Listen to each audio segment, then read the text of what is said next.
موضوع کی طرف آتے ہیں۔ زکوٰۃ کے موضوع پر چند باتیں کر دی گئی تھی۔ آخر میں ذکر کیا گیا تھا زکوٰۃ کے واجب ہونے کے لیے کتنی شرطیں ہیں اور کون کون سی ہے۔ تو ذکر کیا تھا کہ زکوٰۃ کے وجوب کے لیے چند شرطیں ہیں: مسلمان ہونا، عاقل ہونا، بالغ ہونا، آزاد ہونا، مال بقدر نصاب اس کی ملک میں ہونا، پورے طور پر اس کا مالک ہونا، نصاب کا قرضے سے فارغ ہونا، نصاب حاجت اصلیہ سے فارغ ہو، مال نامی ہو، سال کا گزرنا۔ یہ چند شرائط تھی۔ یہ 10 شرائط پائی جائیں گی تو اس بندے پہ زکوٰۃ واجب ہوگی۔ اگر ان 10 شرائط میں سے کوئی ایک شرط بھی مفقود ہوئی، نہ پائی گئی، تو اس بندے پر زکوٰۃ واجب نہیں ہے۔ پہلی شرط مسلمان ہونا، کافر جتنا مرضی مالدار ہو اس پہ زکوٰۃ فرض نہیں ہے، زکوٰۃ مسلمان ہی پر فرض ہے۔ دوسری شرط ہے بالغ ہونا۔ گزشتہ جمعہ پر بھی یہ بات ذکر کی گئی تھی کہ نابالغ پر زکوٰۃ واجب نہیں ہے۔ نابالغ بچے پر زکوٰۃ، بے شک وہ کروڑ پتی ہے، ارب پتی ہے، اس پر زکوٰۃ واجب نہیں ہے۔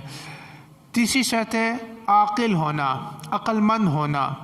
اگر کوئی شخص ہے، بے شک ارب پتی ہے لیکن مجنون ہے، پاگل ہے، دیوانہ ہے، تو ایسے بندے پر بھی زکوٰۃ فرض نہیں ہے۔ اس کا ولی اس کے مال میں سے ادا نہیں کرے گا، چونکہ زکوٰۃ کے وجوب میں سے، زکوٰۃ کے واجب ہونے کی شرائط میں سے ایک شرط یہ ہے کہ وہ شخص کیا ہو؟ عاقل ہو، عقل مند ہو، عقل والا ہو، بے عقلہ نہ ہو، مجنون نہ ہو، پاگل نہ ہو۔ اسی طرح ایک شرط ہے آزاد ہونا۔ جیسے پہلے غلاموں کا دور ہوا کرتا تھا تو غلام بے شک جتنا مرضی مال کا مالک ہو اس پہ زکوٰۃ واجب نہیں ہے۔ پانچویں شرط مال بقدر نصاب اس کی ملکیت میں ہونا۔ تو میں نے ذکر کیا تھا 4 قسم کے مالوں پر زکوٰۃ آتی ہے: سونے پر، چاندی پر، مال تجارت پر اور روپے پیسے پر۔ سونا اگر صرف سونا ہے، سونے کے ساتھ چاندی نہیں ہے، پیسے نہیں ہے، صرف سونا ہے، تو 7.5 تولہ سونا ہوگا تو اس پہ زکوٰۃ ہوگی۔ صرف سونا ہے، سونے کے ساتھ کوئی اور چیز ساتھ ملی ہوئی نہ ہو، اور اس دور میں ایسا ہو نہیں سکتا کہ سونے کے ساتھ کچھ پیسے نہ ہو، لازمی کچھ نہ کچھ پیسے موجود ہی ہوتے ہیں۔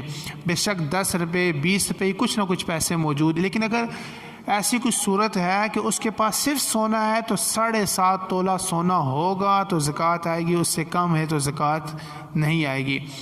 سونا نہیں ہے، چاندی ہے، تو 52.5 تولہ چاندی ہو تو اس بندے پر کیا آتی ہے؟ زکوٰۃ آتی ہے۔ سونا بھی نہیں، چاندی بھی ہے، وہ بندہ کاروبار کرتا ہے، مال تجارت اس کے پاس موجود ہے، چاہے کسی بھی چیز کا کاروبار کرتا ہے۔ مال تجارت کسے کہتے ہیں؟ پہلے بھی ذکر کیا گیا تھا، ہر وہ مال، ہر وہ چیز، ہر وہ ایٹم، جس چیز کو، جس مال کو آپ بیچنے کی نیت سے خریدتے ہیں وہ مال تجارت ہے۔ کریانہ اسٹور پہ جتنا بھی مال پڑا ہوتا ہے وہ کس نیت سے خریدتے ہیں؟ بیچنے کی نیت سے۔ اسی طرح کوئی بندہ ہے، وہ گاڑیوں کا شو روم ہے، وہ صرف گاڑیاں کا کرتا ہے، خریدتا ہے کس نیت سے؟ بیچنے کی نیت سے، تو وہ گاڑیاں بھی کیا ہوگی؟ مال تجارت ہوگی۔ پلاٹ کوئی بندہ خریدتا ہے کہ میں اس کو کیا کروں گا؟ بیچوں گا، وہ پلاٹ بھی کیا ہے؟ مال تجارت ہے۔ مکان لیا اس نیت سے کہ میں اس کو بیچوں گا، وہ بھی کیا ہے؟ مال تجارت ہے۔ کپڑے کی دکان ہے، اس نے کپڑا خریدا ہی اسی نیت سے کہ میں اس کو بیچوں گا، وہ بھی کیا ہے؟ مال تجارت ہے۔ کوئی بھی ایسی چیز جس کو آپ بیچنے کی نیت سے خریدتے ہیں وہ مال تجارت ہے۔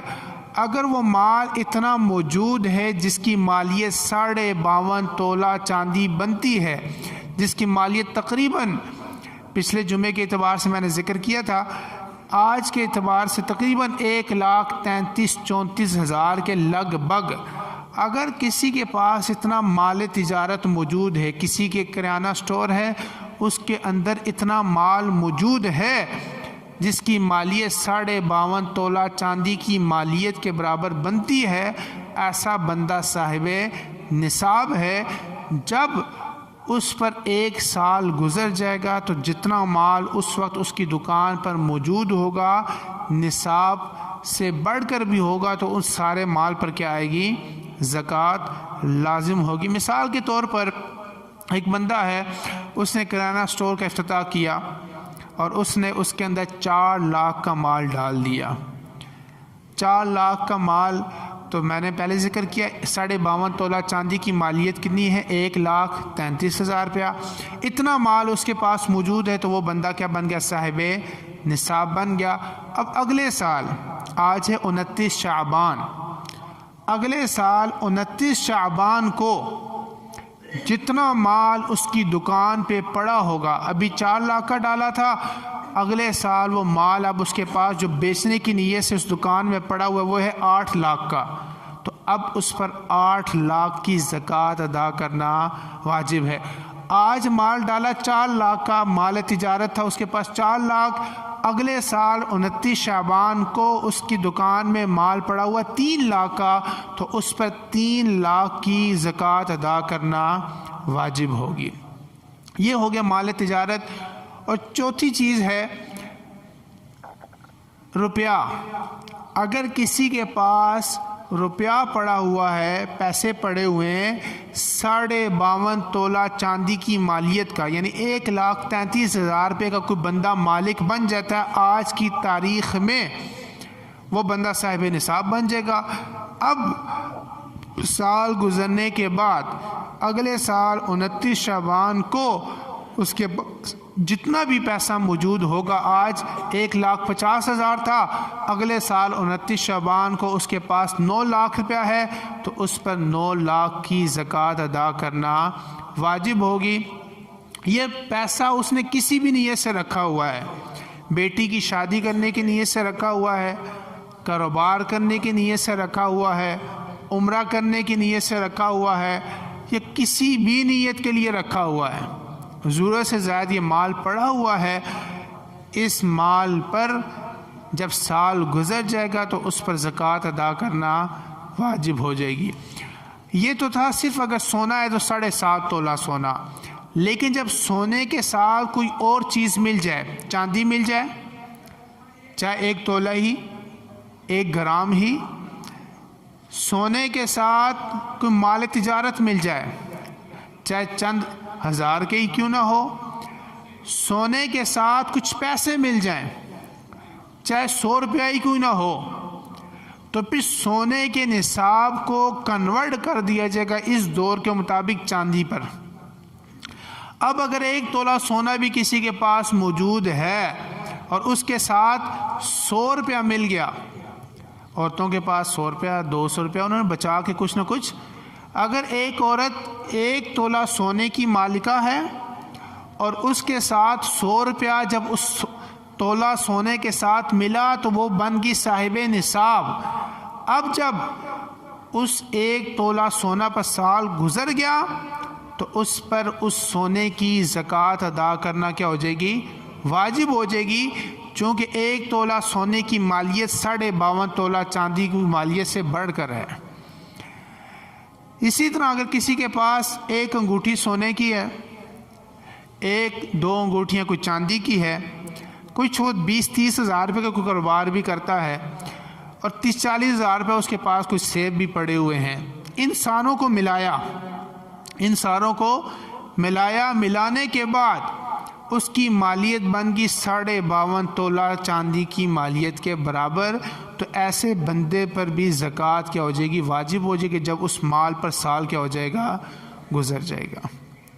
تو یہ ہے مال بقدر نصاب اس کی ملکیت میں ہونا۔ تو اس اعتبار سے تقریباً ہمارے جتنے بھی کریانہ سٹور چلانے والے احباب ہیں، الا ماشاءاللہ کسی کا ایسا ہو کہ سامان 52.5 تولہ چاندی کی مالیت سے کم ہو، تقریباً اس سے زیادہ مال، آج کل آئٹمز اتنے مہنگے ہیں، آپ صرف فریج کا آئٹم دیکھ لیں، اگر فریج آپ پورا بھال لیں تو فریج ہی کیا ہے، صرف لاکھوں میں پڑتا ہے۔ فریج کے جو آئٹم ہیں، بوتلیں ہیں، جوس ہیں، آئس کریمز ہیں، مختلف آئٹمز ہیں، یہ کیا ہے پورے نصاب کو پہنچ جاتے ہیں.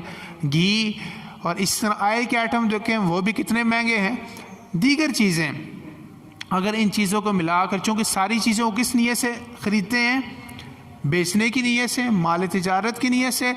تو اس بنا پر تقریباً ہر جنرل سٹور والے پر، کرانہ سٹور والے پر اکثر پر زکوٰۃ کیا ہوتی ہے؟ لازم ہوتی ہے. اور باقی جتنے بھی کاروباری حضرات ہیں، پورا راجہ بازار، جتنی بھی ہماری مارکیٹیں بھری ہوئی ہیں، ان ساروں پر اگر وہ صاحب نصاب ہیں، سال گزر جاتا ہے تو ان پر کیا آئے گی؟ زکوٰۃ لازم ہوگی. اسی طرح اس میں جو سونا ہے، یہ چاندی ہے، بعض اوقات کہا جاتا ہے کہ یہ سونا تو میرے پہننے کا ہے. یاد رکھیں سونا پہننے کا ہو، بیچنے کا ہو یا ویسے ہی رکھا ہوا ہے، سونا کسی بھی نیت سے رکھا ہوا ہے، چاندی کسی بھی نیت سے رکھی ہوئی ہے، اس پر کیا آئے گی؟ زکوٰۃ آئے گی. آقا کریم صلی اللہ علیہ وسلم کی برگاہ میں ایک شخص حاضر ہوا، اس کے ساتھ اس کی بیٹی تھی. اس نے سونے کے کنگن پہنے ہوئے تھے. حضور نے پوچھا زکوٰۃ ادا کی ہے؟ عرض کی نہیں ادا کی. کہا کیا تو خوش ہوتی ہے کہ کل قیامت والا دن تجھے اس سونے کے کنگنوں کے بدلے میں جہنم کے آگ کے کنگن پہنائے جائیں؟ اس بچی نے اسی وقت وہ سونے کے کنگن اتارے، حضور کی برگاہ میں پیش کر دیے. حضور یہ سونے کے کنگن اللہ کے رسول کے لیے ہیں. اللہ کے پورے سونوں کے دونوں کنگنوں پر زکوٰۃ نہیں تھی، اس کے کچھ حصے پہ زکوٰۃ تھی، کچھ تھوڑی سی اس میں سے 2.5% زکوٰۃ ادا کرنی تھی. لیکن کہا کہ یہ ان لوگوں کا ایمان تھا کہ کہیں اس سونے کی وجہ سے کل قیامت والے دن میری پکڑ نہ ہو جائے. تو کہتے ہیں جی اگر سونا تو ہے لیکن پیسے نہیں ہیں، زکوٰۃ کیسے ادا کی جائے؟ کہا جائے گا اس میں سے بیچ کر کیا کی جائے؟ زکوٰۃ ادا. سیٹ خراب ہو جائے گا. آگے سے جواب آتا ہے کہ میرا سیٹ خراب ہو جائے گا، یہ دنیا ہے، دنیا تو ختم ہو جائے گی، کتنا عرصہ یہ سیٹ چل جائے گا، کتنا عرصہ یہ سیٹ خراب نہیں ہوگا، بالآخر موت ہے. پھر وہاں پر اللہ کو کیا جواب دیا جائے گا؟ کیا اللہ کے سامنے ہمارا جواب یہ ہو سکتا ہے کہ میرا سیٹ خراب ہونا تھا اس لیے میں نے اپنے سونے کی زکوٰۃ ادا نہیں کی کہ پیسے تو تھے نہیں میرے پاس، اور اگر سونا بیچ کر ادا کرتی تو میرا سیٹ خراب ہو جاتا؟ یہ ہمارا جواب درست وہاں پر ہو سکتا ہی نہ دنیا اور نہ آخرت میں. اس لیے اکثر ہماری خواتین پر کیا آ رہا ہوتا ہے؟ زکوٰۃ لازم ہو رہی ہوتی ہے، وہ زکوٰۃ ادا نہیں کرتی، زکوٰۃ ادا کرنے میں سستی کرتی. یاد رکھیں زکوٰۃ بندے پہ واجب ہے، گھر پر واجب نہیں ہے. اسی طرح قربانی کے متعلق بھی ذکر کیا جاتا ہے، قربانی بھی بندے پہ واجب ہوتی ہے، گھر پر واجب جو بندہ صاحب نصاب ہوگا اس بندے پر واجب ہے. گھر کے 7 بندے ہیں، 7 کے 7 پر قربانی واجب ہے تو 7 قربانیاں کریں گے. 7 بندے ہیں، 2 پر واجب ہے، 3 پہ واجب ہے تو 3 بندے کیا کریں گے؟ قربانی کریں گے. ایسی بات نہیں ہے کہ ایک سال ابو کی طرف سے تو اگلے سال امی کی طرف سے تو اس سے اگلے سال میری 7 قربانیاں پوری ہوگی تو اب دوسرے کا نمبر آ گیا، ایسی بات ہے. اسی طرح زکوٰۃ بھی بندے پہ واجب ہے، گھر پہ واجب، یعنی کہ گھر کا سبرہ کیا کرے گا؟ زکوٰۃ ادا کرے گا؟ نہیں، بلکہ جو صاحب نصاب ہے، اگر عورتیں صاحب نصاب ہیں وہ عورت اپنی زکوٰۃ خود ادا کرے. ہاں گھر کا سربراہ اسے اجازت لے لیتا ہے کہ آپ پر اتنی زکوٰۃ آ رہی ہے اور آپ کی طرف سے میں ادا کر رہا ہوں، اجازت ہے، وہ اجازت دے دیتی ہے تو کیا ہو جائے گی؟ زکوٰۃ ادا ہو جائے گی. باقی گھر کا سربراہ ادا نہ کرے تو اس سے اس کی پوچھ نہیں ہوگی، چونکہ اس سونے کی مالکہ یا مالک کوئی اور بندہ ہے. جو بندہ مالک ہوگا زکوٰۃ اسی پر آئے گی، دوسرے بندے پر واجب نہیں ہوگی. پیسہ میں نے پہلے ذکر کر دیا کسی بھی نیت سے رکھا ہوا ہے، تجارت کے لیے، حج پہ جانے کے لیے، عمرے کے لیے، بیٹی کی شادی کرنی ہے، اپنی شادی کرنی ہے، پلاٹ لینا ہے، مکان لینا ہے، کوئی بھی چیز لینی ہے، کسی بھی نیت سے پیسے رکھا ہوا ہے تو اس پیسے پر جب سال گزر جائے گا تو کیا آ جائے گی؟ زکوٰۃ واجب ہو جائے گی. چھٹی شرط یہ ہے کہ پورے طور پر اس مال کا مالک ہو، پورے طور پر اس مال کا کیا ہو؟ مالک ہو. مال تھا، گم گیا، اور ملنے کے اب چانس وغیرہ بھی اس کو نظر نہیں آ رہے. بے شک وہ صاحب نصاب کو پہنچ رہا تھا, چونکہ مال کیا ہو گیا ہے, گم گیا ہے, تو اس گمے ہوئے مال پر زکوٰۃ نہیں, کیونکہ پورے طور پر وہ اس کی ملکیت میں, اگرچہ مالک یہی ہے, گم بھی جاتا ہے, کسی کو مل جاتا ہے, اس کے لیے استعمال کرنا جائز نہیں, اس پر لازم ہے کہ کس تک پہنچائے گا, مالک تک, چونکہ مالک یہ ہے, مالک تو ہے لیکن اس کی ملک اس پر تام نہیں ہے, چونکہ مال کیا ہو چکا ہے, گم چکا ہے. یا مال تو اس کا ہے لیکن کسی نے غصب کر لیا, یہ بینک سے پیسے نکلوا کے, اس کے پاس 8 لاکھ کے روپے تھے, صاحب نصاب تھا, بینک سے نکال کر لے آیا, کسی نے لوٹ لیا, 8 لاکھ اس ڈاکو نے لے لیا. مالک تو یہ ہے, وہ اب استعمال کرتا بھی ہے, بے شک کرتا رہے, لیکن اس مال کا مالک کون ہے, یہی ہے, لیکن اس کی ملک تام نہیں ہے.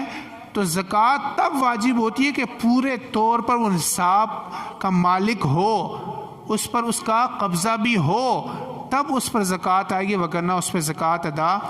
یا اس نے کسی کو قرض دیا ہے, اور جس نے قرض لیا ہے اس نے قرض دینے سے انکار کر دیا ہے, یا اس نے انکار ہی کر دیا کہ مجھے کون سا تو نے قرض دیا تھا, اور اس کے پاس گواہ بھی موجود نہیں ہے کہ جن کے سامنے اس نے قرض دیا ہو, اور اس نے قرضے سے کیا کر دیا, دینے سے انکار کر دیا, اور وہ مال اتنا تھا جو نصاب کو پہنچ رہا تھا.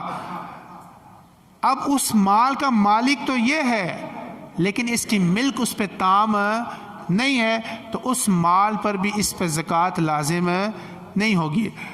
اور اگر قرضہ کسی کے پاس موجود ہے, اس نے قرضہ دیا ہوا ہے, جو مدیون ہے جس کو قرضہ دیا ہوا ہے وہ انکار نہیں کرتا, کہتا ہے کہ میں نے بھائی آپ کا قرضہ دیا لیکن ابھی میرے پاس موجود نہیں ہے, تو اس مال پر زکوٰۃ آئے گی.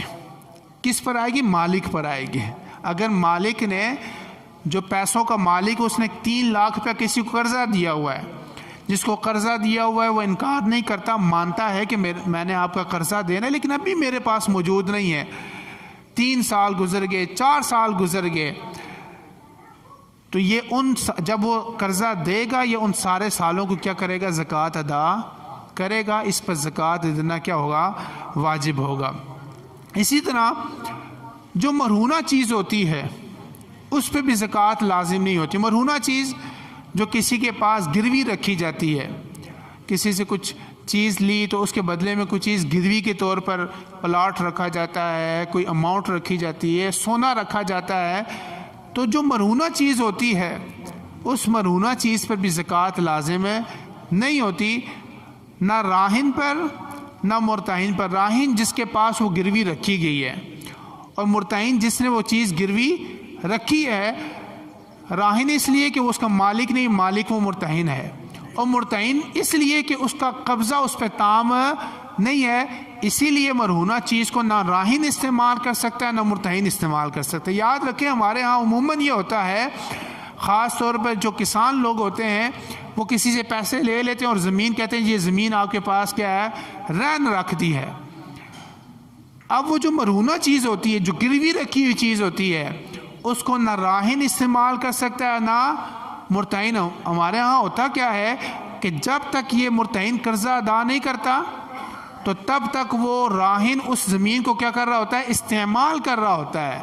شرعی طور پر اس کے لیے اس مرہونہ چیز کو استعمال کرنے کی اجازت مرتہن خود بھی استعمال نہیں کر سکتا اور راہن بھی اس کو استعمال نہیں کر سکتا. المختصر یہ کہ مرہونہ چیز پر بھی زکوٰۃ لازم نہیں ہوتی. 7ویں شرط یہ ہے نصاب, زکوٰۃ کے نصاب کا قرضے سے فارغ ہونا.